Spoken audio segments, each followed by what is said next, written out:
Please get ready for a dictation of transcription number 392 and 393 from Sir Kailash Chandra magazine. 5 seconds. Start. Madam, when the emergency was declared, voluntary collections for the defense fund were initiated, and the working classes and the poorer sections of the people gave their all to the National Defense Fund. But the richer classes, the Maharajas and the property owning classes in India have given very little to the National Defense Fund, which really shows that the government have not taken proper steps to collect monies from these land owning and rich classes. The emergency should have been utilized for freezing the privy purses that are given to the princes. It should have been utilized for getting more collections from those classes who can pay, who have earned money by illegal means, who have evaded wealth tax, who have evaded income tax. The Government of India has done well in bringing the gold control rules. But unfortunately, these rules have not been of much use in unearthing the gold that has been hoarded by the black marketeers. More stringent steps should be taken to see that the gold, which is estimated to be worth about rupees 4,000 crores, is unearthed. The quantity of gold that has to be worn by any male or female should be limited. Then only can the gold that has been hoarded by these people be unearthed. Regarding collections, I should sound a note of warning from almost all the states. Reports have come in that coercive and pressure tactics have been used by the officers to collect money for the National Defense Fund. It is necessary that we should raise funds, but mere collection of these funds will not strengthen our defense forces or enable developmental activities to go on. On the other hand, it is absolutely necessary that a defense levy should be resorted to in order to raise funds to strengthen defense forces. It should be voluntary, and only then will it create enthusiasm among the people, and we will be making them realize we are at war with China and we should do our best to increase the defense potential of the country. That does not mean that the officers concerned should make use of coercive methods to collect funds. Reports have come in, and the Prime Minister has also been apprised of this fact, and he has advised the state governments concerned that they should not resort to coercive methods to collect contributions for the National Defense Fund. Madam Deputy Chairman, inefficiency, corruption and red tapeism still continue to persist in government offices. A scheme sanctioned will not be put into effect even 2 years after it has been sanctioned. So this complacency should be shaken, and they should see that whatever capacity is sanctioned is fully utilized. Whether it is in the Defense Department or in civil factories, whatever capacity has been sanctioned should be fully utilized. And even for sanctioning a scheme, the Government of India and their different departments take too long a time, and this kind of red tapeism should be cut down to the minimum. Particularly, the emergency should make them cut down this red tapeism so that quick decisions or quick actions are taken. Regarding agricultural production, the President has stated that there is an increase in agricultural production. It may be true to some extent, but the increase that has been registered is not because there is an increase in the yield per acre, but it is because more land has been brought under cultivation. So this should not make us feel complacent, and there is an increase in agricultural production. The incentives that have been given to the agriculturists are not many.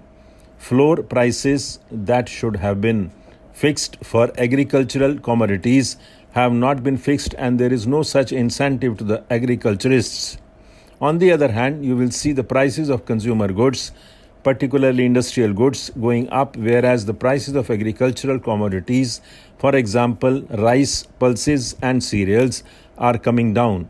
So in order to obviate the difficulties that the agriculturist is put to, the Government of India should declare the floor prices, which will give an incentive to the agriculturists to produce more.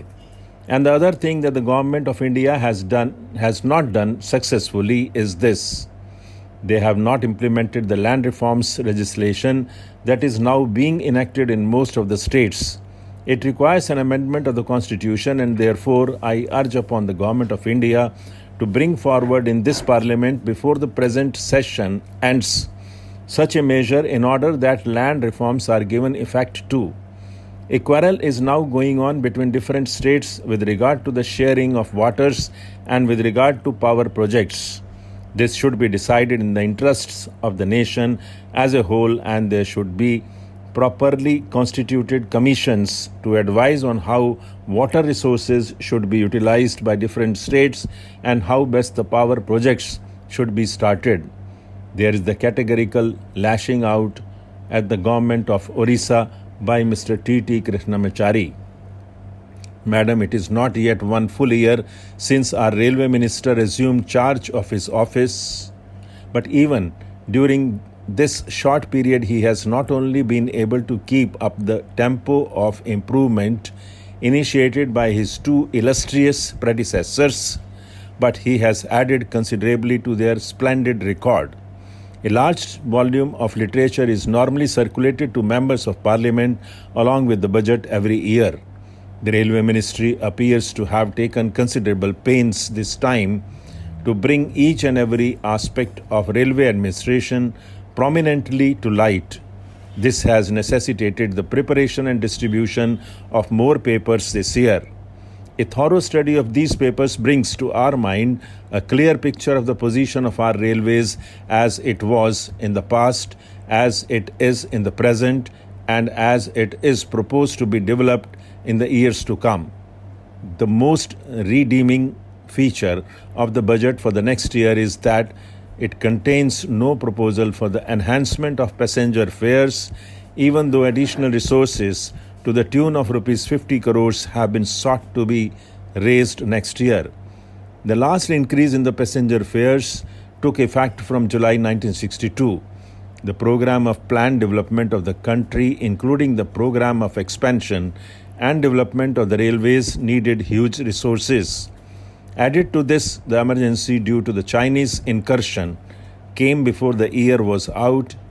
It was therefore natural to expect that next year's taxation proposals might include enhancement of passenger fares. The Railway Minister deserves the thanks and gratitude of the general travelling public of the country that he has spared them from this burden. A small increase in the goods and parcel traffic rate has, however, been proposed, and this will undoubtedly cause some hardship to the people.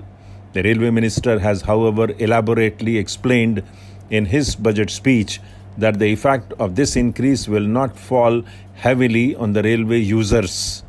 In that view of the matter, I venture to think that people will not mind this additional burden to strengthen the railway's financial position and thereby make a definite contribution to the general exchequer and assist in the ways and means position of the general revenues.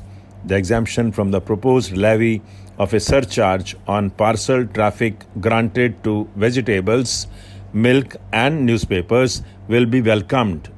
Another happy and admirable feature of the railway budget is an appreciable increase of the depreciation reserve fund and the development fund. The two funds together constitute what may be called the two lungs of the railway finance, and in that view of the matter, a rise in these two funds will be welcome.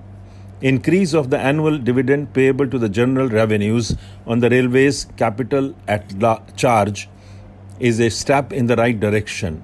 I would, however, venture to think that the next Railway Convention Committee, which is going to be set up in the year 1965, will see its way to recommend an increase of this dividend to 6%, keeping in view the general rise in the borrowing power of the central government. The additional contribution that will come from this increase of the dividend will amount only to rupees 4 crores. The budget speech also contains a fairly comprehensive and exhaustive assessment of the railways' performances during the last several years, from which it is quite clear that the railways have not only succeeded in implementing the targets fixed for the first and the second plans, but will also fulfill the targets fixed for the third plan. The drive for indigenous manufacture of all categories of railway equipment has also reached a high water mark, and the day is not far off when our railways will not only be entirely self-sufficient in all its requirements, but will be able to earn foreign exchange by exporting their products abroad. The Chittaranjan locomotive works at Asansol, the diesel locomotive works at Varanasi, the heavy electrical works at Bhopal, and the integral coach factory at Madras have all been geared up to accomplish these objectives. The most creditable thing about indigenous production is that the cost of locomotives and coaches manufactured in India is much below even the ex-factory cost of similar articles imported from Europe. These performances, when added to the number of amenities that the railways have been providing us for the last several years, do constitute what may be called a brilliant record of our railway administration, and but for the railway accidents which have been occurring rather too frequently within recent years, this record will be an all-white record. These accidents, though regrettable, need not be construed as a serious black mark on the good name of our railwaymen in general. Stop.